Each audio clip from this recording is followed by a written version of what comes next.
Learn Tally software in simple method. Accounting Basics Part 3.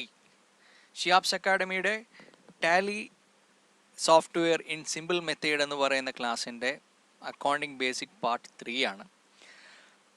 ഇതുവരെ നമ്മൾ ചെയ്ത കാര്യങ്ങളിൽ നിന്ന് വ്യത്യസ്തമായിട്ടുള്ളൊരു കാര്യമാണ് നമ്മളിന്ന് ചെയ്യുന്നത്. നമ്മൾ ജേർണലൈസ് ചെയ്തു, ജേർണൽ എങ്ങനെയാണെന്ന് പഠിച്ചു, അതുകൂടാതെ തന്നെ ബാങ്കിങ് ട്രാൻസാക്ഷൻ പഠിച്ചു ഇല്ലേ. അപ്പോൾ ജേർണൽ എങ്ങനെയാണ് ചെയ്യേണ്ടതെന്നൊക്കെയുള്ളത് പറഞ്ഞിട്ടുണ്ടായിരുന്നു. അപ്പം കഴിഞ്ഞ ക്ലാസ്സിലെ ജേർണലാണ് ഞാൻ ഒന്നുകൂടെ ഇവിടെ കാണിച്ചിരിക്കുന്നത്. അപ്പോൾ ഈ ജേർണലിൽ നിന്ന് നമ്മൾ എന്തിലേക്ക് പോകും? ലെഡ്ജറിലേക്ക് പോകും. ഈ ജേർണലിൽ നിന്ന് ഓരോ ഹെഡും നമ്മൾ എടുത്തിട്ട് അതിനെ സ്പെസിഫിക് ആയിട്ട് ബാലൻസ് ചെയ്യും. ഇപ്പോൾ ഫോർ എക്സാമ്പിൾ നമുക്ക് ഈ ഒരു ജേർണൽ എൻട്രി നോക്കാം. ക്യാഷ് ഉണ്ട്, ക്യാപിറ്റലുണ്ട്. അപ്പോൾ ക്യാഷ് അക്കൗണ്ട് ഒരു ഹെഡാണ്, ഹുജാസ് ക്യാപിറ്റൽ ഒരു ഹെഡാണ്, പർച്ചേസ് അക്കൗണ്ട് ഒരു ഹെഡാണ്, ഫർണിച്ചർ ഒരു ഹെഡാണ്, സെയിൽ ഒരു ഹെഡാണ്, ബാങ്ക് ഒരു ഹെഡാണ്. അങ്ങനെ ഓരോന്നും എടുക്കും. അപ്പം നമ്മൾ ആദ്യം ചെയ്യുന്നത് ക്യാഷ് ലെഡ്ജറാണ്. അത് കഴിഞ്ഞിട്ട് അഹുജാസ് ക്യാപിറ്റൽ ചെയ്യും. അത് കഴിഞ്ഞിട്ട് പർച്ചേസ് ചെയ്യും. അപ്പോൾ ക്യാഷ് ലെഡ്ജർ എടുക്കുമ്പോൾ തന്നെ താഴോട്ടുള്ള എല്ലാ ക്യാഷുമായി വരുന്ന ഭാഗങ്ങളും നമ്മൾ ഏതിലേക്ക് ഉൾപ്പെടുത്തും? ക്യാഷ് അക്കൗണ്ടിൻ്റെ ലെഡ്ജറിലേക്ക് ഉൾപ്പെടുത്തും. അപ്പോൾ ഏതൊക്കെ ലെഡ്ജറാണ് നമുക്ക് ഈ ജേർണലിൽ നിന്ന് നമ്മൾ സെലക്ട് ചെയ്യുന്നത് നോക്കുക. First cash account, number 1. 2 Ahuja's capital. 3 purchase account, furniture account, sales account, bank account. അടുത്ത എൻട്രിയിലേക്ക് പോയി കഴിഞ്ഞാൽ purchase, bank, cash, sales, bank, cash, then salary account, bank, cash, commission account. അങ്ങനെ ടോട്ടൽ 8 ലെഡ്ജർ നമ്മൾ പ്രിപ്പയർ ചെയ്യണം. Cash account, Huja's capital, purchase account, furniture account, sales account, bank account, salary account, commission account. ലെഡ്ജറിൻ്റെ ഫോമാറ്റാണ് debit side and credit side. Date, particulars, J/F, it means journal folio. Amount, date, particulars, journal folio, amount, 2/. Debit സൈഡിൽ എഴുതുന്നതിനകത്ത് പർട്ടിക്കുലേഴ്സിൽ 2 ചേർത്ത് എഴുതും, പർട്ടിക്കുലേഴ്സിൽ credit സൈഡിൽ എഴുതുന്നതിന് പർട്ടിക്കുലേഴ്സിൽ by ചേർത്ത് എഴുതും. നമ്മൾ ലെഡ്ജർ ഫോളിയോ പോലെ തന്നെയാണ് ഇവിടെ ജേർണൽ ഫോളിയോ. ജേർണലിൽ ലെഡ്ജർ ഫോളിയോ ആയിരുന്നു, ലെഡ്ജറിൽ എന്താണ്? ജേർണൽ ഫോളിയോ ആണ്. അപ്പോൾ നമ്മളിവിടെ ഒരു ട്രാൻസാക്ഷൻ്റെ ഒരു അക്കൗണ്ട് എഴുതി കഴിഞ്ഞാൽ ജേർണൽ ബുക്കിൽ അത് ഏത് പേജിലാണെന്നുള്ളത് ഇവിടെ നമ്മൾ ഐഡൻറ്റിഫൈ ചെയ്യും.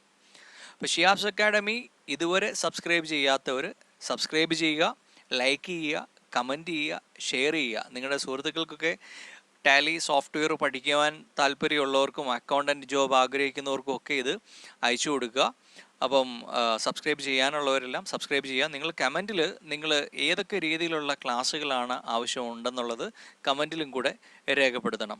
ഓക്കെ, അപ്പോൾ നമ്മൾ ആദ്യത്തെ അക്കൗണ്ടിലേക്ക് പോകുന്നതിന് മുമ്പ് ജേർണൽ ഒന്നുകൂടെ പരിചയപ്പെടുത്തുവാണ്. നമ്മൾ cash account debtor to capital എന്നാണല്ലോ എഴുതിയേക്കുന്നത്. അപ്പോൾ നമ്മൾ ഡെബിറ്റിൽ എഴുതിയേക്കുന്നതിന് തൊട്ട് ഫ്രണ്ടിൽ ഒരു ബൈ കൂടെ ഉണ്ട് എന്ന് ഓർക്കുക. അത് എഴുതത്തില്ല, പക്ഷേ ബൈ കൂടെ ഉണ്ട്. നമ്മൾ ഇങ്ങനെ ഒരു ബൈ കൂടെ ഉണ്ടെന്ന് നോക്കിക്കഴിഞ്ഞാൽ നമുക്ക് എത്രയും പെട്ടെന്ന് നമുക്ക് ലെഡ്ജറിലേക്ക് അത് പോസ്റ്റ് ചെയ്യുമ്പോൾ പെട്ടെന്ന് നമുക്ക് മനസ്സിലാക്കാൻ പറ്റും. ഫോർ എക്സാമ്പിൾ ഇപ്പം ക്യാഷ് അക്കൗണ്ട് എന്നുള്ള ഹെഡാണ് ഞാൻ എഴുതിയേക്കുന്നത്. അപ്പോൾ ക്യാഷ് അക്കൗണ്ട് എന്നുള്ള ഹെഡ് ആണെങ്കിൽ 2 ഡെബിറ്റ് സൈഡിലും ബൈ ക്രെഡിറ്റ് സൈഡിലും നമ്മൾ ക്യാഷ് എന്ന് പറയുന്ന ഹെഡ് എഴുതില്ല. അതുമായി വരുന്ന അടുത്ത ലെഡ്ജർ ഏതാണോ അതായിരിക്കും ഇവിടെ പോസ്റ്റ് ചെയ്യുക. അതിൻ്റെ എക്സാമ്പിൾ ഞാൻ കാണിച്ചു തരാം. ഇപ്പം നമ്മുടെ cash account debtor to capital എന്നാണ്.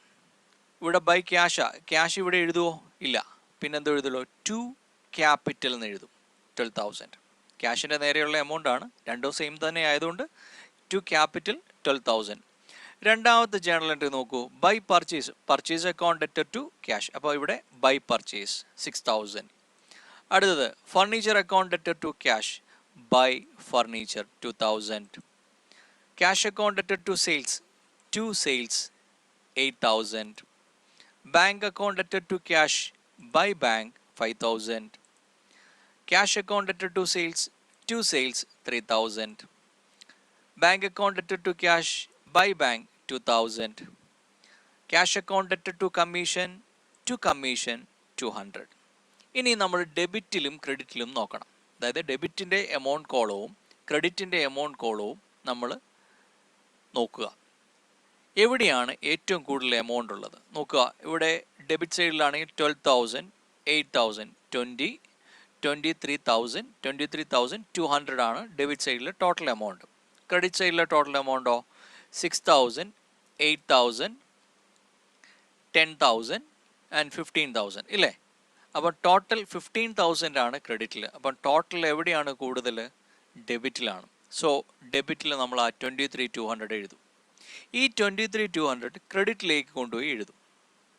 ഇത് തമ്മിലുള്ള ബാലൻസ് 8,200. അപ്പോൾ എവിടെയാണ് ബാലൻസ് വന്നേക്കുന്നത്? 8,200 രൂപയുടെ കുറവ് ക്രെഡിറ്റ് സൈഡിലാണ്. അപ്പോൾ നമ്മൾ അവിടെ എഴുതും by balance carried on, C bar D carried on, B bar F balancing figure. അപ്പോൾ നമ്മൾ ഒരു മാസത്തെയോ ഒരു വർഷത്തെയോ ആണ് ബാലൻസ് ചെയ്യുന്നെങ്കിൽ ആ നമ്മുടെ ക്യാഷ് ബാലൻസ് എത്രയുണ്ട്? 8,200 ആണ്. ഇനി ഈ നമ്മൾ ബാലൻസ് ചെയ്തേക്കുന്ന ഭാഗം നേരെ ഓപ്പോസിറ്റ് സൈഡിൽ, ഇവിടെ ക്രെഡിറ്റിലാണ് നമുക്ക് ബാലൻസിങ് കിട്ടിയത്, നമ്മൾ ഡെബിറ്റിലേക്ക് പോയി to balance brought down, B bar D brought down എന്ന് എഴുതി 8,200 എഴുതും. അങ്ങനെയാണ് നമ്മൾ കംപ്ലീറ്റ് ചെയ്യുന്നത്. ഇനി ഒരു കാര്യം കൂടെ നോക്കുക, നമ്മൾ ബ്രോഡ് ഡൗൺ ചെയ്തേക്കുന്ന ഏത് സൈഡിലാണ്? ക്യാഷ് അക്കൗണ്ട് ഡെബിറ്റ് സൈഡിലാണ്. അപ്പോൾ ക്യാഷ് അക്കൗണ്ട് ഡെബിറ്റ് ബാലൻസ് ആണ് എന്നുള്ളത് നമുക്ക് മനസ്സിലാക്കാം. ഓക്കെ, അടുത്തത് അഹുജാസ് ക്യാപിറ്റൽ. ഒരൊറ്റ ജേണൽ എൻട്രി ഉള്ളൂ, cash account debt to capital. അപ്പോൾ നമ്മളിവിടെ എവിടെ എഴുതും? ബൈ ക്യാഷ് എന്ന് എഴുതുവോ ടു ക്യാഷ് എന്ന് എഴുതുവോ? ഇവിടെ അറിയാം ഓൾറെഡി ഇവിടെ ഒരു ബൈ ഉണ്ട്, ഞാൻ എഴുതിയിട്ടില്ലെന്നേ ഉള്ളൂ. നമ്മളിവിടെ എഴുതുന്നത് ബൈ ക്യാഷ് 12,000, വേറെ ഒന്നുമില്ല. സോ 12,000 ഇടയ്ക്ക് എഴുതി, ഡെബിറ്റ് സൈഡിലേക്ക് എഴുതി, 12,000 ബാലൻസ് ചെയ്തു, to balance carried on balancing figure, then അത് ബ്രോഡ് ഡൗൺ ചെയ്തു, ബൈ ബാലൻസ് ബ്രോഡ് ഡൗൺ 12,000. അപ്പം ഡെബിറ്റിലെ ബാലൻസ് ക്രെഡിറ്റിലേക്ക് ബ്രോഡ് ഡൗൺ ചെയ്തു. അപ്പം ക്യാപിറ്റൽ എന്ത് ബാലൻസ് ആണ്? ക്രെഡിറ്റ് ബാലൻസ് ആണ്. Next purchase account. നമുക്കിവിടെ രണ്ട് പർച്ചേസ് ഉണ്ട്. പർച്ചേസ് അക്കൗണ്ട് ഡെറ്റ് ടു ബാങ്കും പർച്ചേസ് അക്കൗണ്ട് ഡെറ്റ് ടു ക്യാഷും. Purchase account debt to cash 6,000ഉം purchase account debt to bank 4,000ഉം. So to cash 6,000, to bank 4,000, വേറെ ഒന്നുമില്ല. So total 10,000. ക്രെഡിറ്റിലേക്ക് ആ 10,000 എഴുതി, സോ ബാലൻസ് ചെയ്തു, by balance carried on balancing figure. So ഈ 10,000 നമ്മൾ എങ്ങോട്ടേക്ക് മാറ്റും? ബ്രോഡ് ഡൗൺ ചെയ്യും, ഡെബിറ്റിലേക്ക് ബ്രോഡ് ഡൗൺ ചെയ്യും. അപ്പം പർച്ചേസ് ഡെബിറ്റ് ബാലൻസ് ആണ്. Next furniture. ഒരൊറ്റ എൻട്രി ഉള്ളൂ, furniture account debt to cash.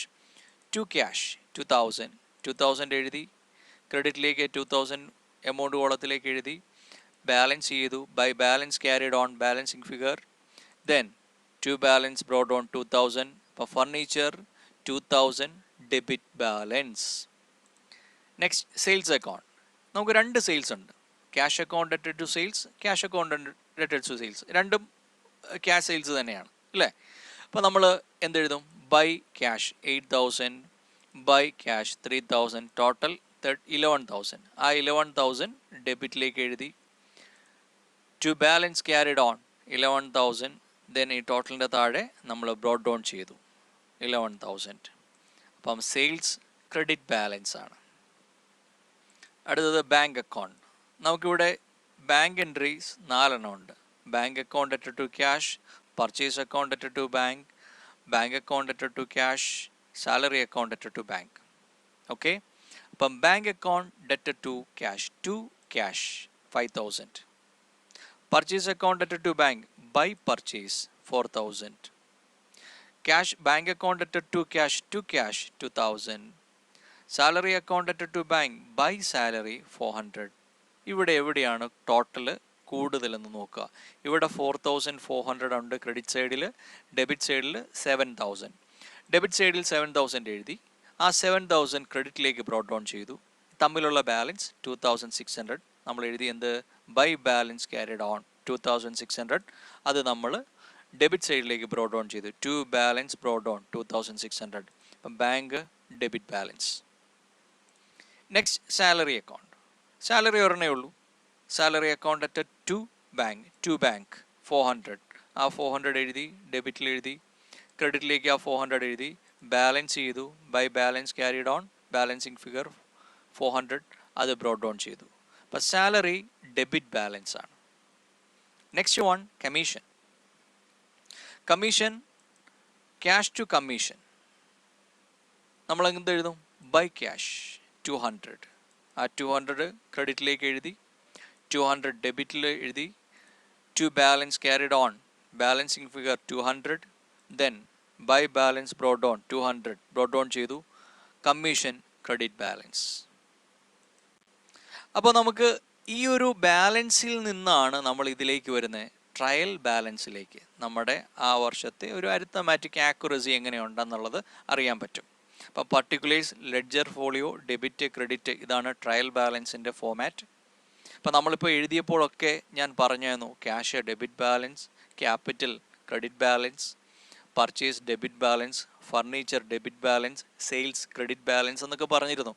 നിങ്ങളൊന്ന് ബാക്കിലോട്ട് റിവൈൻഡ് ചെയ്ത് പോയി കഴിഞ്ഞാൽ നിങ്ങൾക്ക് കാണാൻ പറ്റും. അപ്പോൾ ഇവിടെ എങ്ങനെ അത് എഴുതും എന്നുള്ളതാണ് നമ്മൾ ഇനി പറയാൻ പോകുന്നത്. പർട്ടിക്കുലേഴ്സിൽ ആദ്യത്തെ ഐറ്റം ക്യാഷ് 8200 ഡെബിറ്റ് ബാലൻസ് എഴുതി. ക്യാപിറ്റൽ 12,000 ക്രെഡിറ്റ് ബാലൻസ് എഴുതി. Purchases 10,000 debit balance. Furniture debit balance 2,000. Sales 11,000. Bank 2,600. Salary 400. Commission 200 credit balance. അപ്പം ഡെബിറ്റും ക്രെഡിറ്റുമായി ഞാൻ സെക്കൻഡ് എപ്പിസോഡിൽ ഞാൻ പറഞ്ഞായിരുന്നു, ട്രേഡിംഗ് പ്രോഫിറ്റ് ആൻഡ് ലോസ് അക്കൗണ്ടിൻ്റെ ഭാഗം പറഞ്ഞായിരുന്നു. അപ്പം ഡെബിറ്റിൽ വരുന്നതും ക്രെഡിറ്റിൽ വരുന്ന കാര്യങ്ങളൊക്കെ നമുക്ക് ഇൻ ഡീറ്റെയിൽ ആയിട്ട് ഞാൻ പറഞ്ഞു തരാം. ഏതൊക്കെയായാലും നമ്മൾ ഇനിയും ടാലിയിലേക്ക് പോകുമ്പോൾ വീണ്ടും ഞാൻ ട്രയൽ ബാലൻസ് ഒന്നുകൂടെ എക്സ്പ്ലെയിൻ ചെയ്യും. അപ്പം ഡെബിറ്റ് ബാലൻസിൽ വരുന്നത് എക്സ്പെൻസും അസറ്റുമാണ്. ക്രെഡിറ്റ് ബാലൻസിൽ വരുന്നത് ഇൻകവും ലയബിലിറ്റിയുമാണ്. ഈ രണ്ട് കാര്യങ്ങളും, അതായത് ഡെബിറ്റ് ബാലൻസും ക്രെഡിറ്റ് ബാലൻസും എല്ലാം നമ്മൾ എഴുതി. ഡെബിറ്റ് കോളവും ക്രെഡിറ്റ് കോളവും ടോട്ടൽ 23,200. കണ്ടോ, രണ്ടും ടാലി ആയി. അപ്പം നമ്മൾ ചെയ്ത ജേണലും ശരിയാണ്, ലെഡ്ജറും ശരിയാണ് എന്ന് നമുക്കിവിടെ പറയാൻ പറ്റും. ഇനി ഈ ട്രയൽ ബാലൻസിൽ നിന്നാണ് trading profit and loss account and balance sheet നമ്മൾ പ്രിപ്പയർ ചെയ്യുന്നത്. Trading profit and loss account balance ഷീറ്റിൻ്റെ ഒരു ഫോമാറ്റൊക്കെ ഞാൻ ടാലിയിൽ നിന്ന് നിങ്ങൾക്ക് പറഞ്ഞു തന്നിരുന്നു. എങ്കിലും ട്രേഡിംഗ് അക്കൗണ്ടിൻ്റെ ഫോമാറ്റ് ഒന്നുകൂടെ ഞാൻ പറയുവാണ്. ടു ഓപ്പണിംഗ് സ്റ്റോക്ക്, അതിൽ നിന്ന് അത് കഴിഞ്ഞാൽ പർച്ചേസ് ആണ്. ആ പർച്ചേസിൽ നിന്ന് റിട്ടേൺസ്, പർച്ചേസ് റിട്ടേൺ കുറച്ചിട്ടുള്ള എമൗണ്ട് ആണ് എഴുതുന്നത്. പിന്നെ freight, customs, wages, gas, factory expenses, ഇതെല്ലാം ഡെബിറ്റിൽ വരുന്ന എല്ലാം ഡയറക്റ്റ് എക്സ്പെൻസസ് എന്ന് ഞാൻ പറഞ്ഞിരുന്നു. ക്രെഡിറ്റിലാണ് ബൈ സെയിൽസ്, സെയിൽസ് റിട്ടേൺ കുറച്ചിട്ടുള്ള എമൗണ്ട് എഴുതും. Then closing stock. ഇവിടെ രണ്ട് കാര്യങ്ങളുണ്ട്. ഒന്നെങ്കിൽ ടോട്ടൽ ഗ്രോസ് ലോസും വരാം, അല്ലെങ്കിൽ ഗ്രോസ് പ്രോഫിറ്റും വരാം. ഗ്രോസ് പ്രോഫിറ്റ് വന്നാൽ ലാഭമാണ് എന്നുള്ളത് നമുക്കറിയാൻ പറ്റും. ഈ ഗ്രോസ് പ്രോഫിറ്റ് കിട്ടിക്കഴിഞ്ഞാൽ അത് നമ്മൾ ബ്രോഡ് ഡൗൺ ചെയ്തിട്ട് നമ്മൾ എന്ത് പ്രിപ്പയർ ചെയ്യും? Profit and loss account prepare ചെയ്യും. But trading and profit and loss account ഒന്ന് ഒരുമിച്ചാണ് പറയുന്നത്. ടാലിയിൽ നമുക്ക് പ്രോഫിറ്റ് ആൻഡ് ലോസ് അക്കൗണ്ട് ഒന്ന് മാത്രമേ ഉള്ളൂ. അതുകൊണ്ട് trading and profit and loss account രണ്ടും സെയിം ആണ്. ഒരൊറ്റ അക്കൗണ്ടിൽ തന്നെ നമുക്കതിൽ ടാലിയിൽ കാണാൻ പറ്റും. പക്ഷേ നമുക്ക് രണ്ടും രണ്ടായിട്ട് തന്നെയാണ് പ്രിപ്പയർ ചെയ്യുന്നത്. ഓക്കെ, ട്രേഡിംഗ് അക്കൗണ്ട് വേറെയാണ്, പ്രോഫിറ്റ് ആൻഡ് ലോസ് അക്കൗണ്ട് വേറെയാണ്. ട്രേഡിംഗ് അക്കൗണ്ടിൽ നിന്ന് നമുക്ക് ഗ്രോസ് പ്രോഫിറ്റ് കിട്ടും, പ്രോഫിറ്റ് ആൻഡ് ലോസ് അക്കൗണ്ടിൽ നിന്ന് നമുക്ക് നെറ്റ് പ്രോഫിറ്റ് കിട്ടും. അപ്പം ഞാൻ പറഞ്ഞായിരുന്നു, പ്രോഫിറ്റ് ആൻഡ് ലോസ് അക്കൗണ്ടിൻ്റെ ഡെബിറ്റ് സൈഡിൽ വരുന്ന എല്ലാത്തിനും കൂടെ പറയുന്ന ഒരൊറ്റ പേരുണ്ട്, ഇൻഡയറക്റ്റ് എക്സ്പെൻസസ്. ഇവിടെ ഇൻഡയറക്റ്റ് ഇൻകം, ക്രെഡിറ്റ് സൈഡിൽ വരുന്നതിനെല്ലാം ഇൻഡയറക്റ്റ് ഇൻകം. അപ്പോൾ ഈ ഫോർമാറ്റും കൂടെ വേണമെന്നുണ്ടെങ്കിൽ നിങ്ങൾക്ക് ഒന്ന് നോട്ട് ചെയ്തെടുക്കാം. But trading profit and loss account prepare ചെയ്ത് കഴിഞ്ഞിട്ട് നമ്മളൊരു സ്റ്റേറ്റ്മെൻറ്റിലേക്ക് പോകും. അതാണ് ബാലൻസ് ഷീറ്റ്. ഇപ്പം ബാലൻസ് ഷീറ്റ് രണ്ട് രീതിയിലാണ്, order of permanence and order of liquidity രീതിയിലാണ്. ഞാനിപ്പം ഓർഡർ ഓഫ് പെർമനൻസ് എന്നുള്ളതിൻ്റെ ഫോമാറ്റാണ്. അതായത് ഫിക്സഡ് അസറ്റിൽ നിന്ന് കറണ്ട് അസറ്റിലേക്ക് എഴുതി വരുന്ന മെത്തേഡ്. ലോങ് ടൈം ലയബിലിറ്റിയിൽ നിന്ന് ഷോർട്ട് ടൈം ലയബിലിറ്റിയിലേക്ക് വരുന്ന കാര്യങ്ങൾ, ഇതാണ് നമ്മളിവിടെ എഴുതി വെച്ചിരിക്കുന്നത്. അപ്പോൾ ഈ രണ്ട് കാര്യങ്ങൾ, അതായത് trading profit and loss account and balance sheet prepare ചെയ്യുന്ന ഏതിൽ നിന്നാണ്? ട്രയൽ ബാലൻസിൽ നിന്നാണ് പ്രിപ്പയർ ചെയ്യുന്നത്. അപ്പം നമ്മൾ ഇന്ന് ലെഡ്ജർ പ്രിപ്പയർ ചെയ്യാൻ പഠിച്ചു. ആ ലെഡ്ജർ ബാലൻസിൽ നിന്ന് ട്രയൽ ബാലൻസിലേക്ക് വന്നു. ആ ട്രയൽ ബാലൻസിൽ നിന്ന് trading profit and loss account and balance sheet prepare ചെയ്തു എന്നാണ് പറഞ്ഞത്. അപ്പം ഞാനിനിയും ഒരു ട്രയൽ ബാലൻസ് വെച്ചിട്ട് എങ്ങനെ ടാലിയിൽ ലെഡ്ജർ ചെയ്യും എന്നുള്ളതിനെക്കുറിച്ച് ഞാൻ പറഞ്ഞു തരാം. ഓക്കെ, അപ്പോൾ ഇത്രയും കാര്യങ്ങൾ വളരെ കൃത്യമായി നിങ്ങൾ ഫോളോ ചെയ്യും എന്ന് വിചാരിക്കുന്നു. ഇതുവരെയുള്ള കാര്യങ്ങൾ കറക്റ്റായിട്ട് ഫോളോ ചെയ്തിട്ടുണ്ട്. അപ്പം നമ്മുടെ അക്കാഡമി, ഷിയാബ്സ് അക്കാഡമി സബ്സ്ക്രൈബ് ചെയ്യാത്തവർ സബ്സ്ക്രൈബ് ചെയ്യുക, ലൈക്ക് ചെയ്യുക, കമൻറ്റ് ചെയ്യുക, ഷെയർ ചെയ്യുക, സബ്സ്ക്രൈബ് ചെയ്യുക. ഓക്കെ, അപ്പോൾ ഷെയർ ചെയ്യുക, കമൻറ്റ് ചെയ്യുക. മിക്കവാറും നിങ്ങൾക്ക് ഇഷ്ടമുള്ള എന്തൊക്കെ കാര്യങ്ങളാണ് അല്ലെങ്കിൽ നിങ്ങൾക്ക് ആവശ്യമുള്ള കാര്യങ്ങൾ എന്തൊക്കെയാണെന്നുള്ളത് കമൻറ്റിൽ രേഖപ്പെടുത്തുക. അപ്പോൾ അടുത്തൊരു എപ്പിസോഡിൽ കാണുന്നവരെ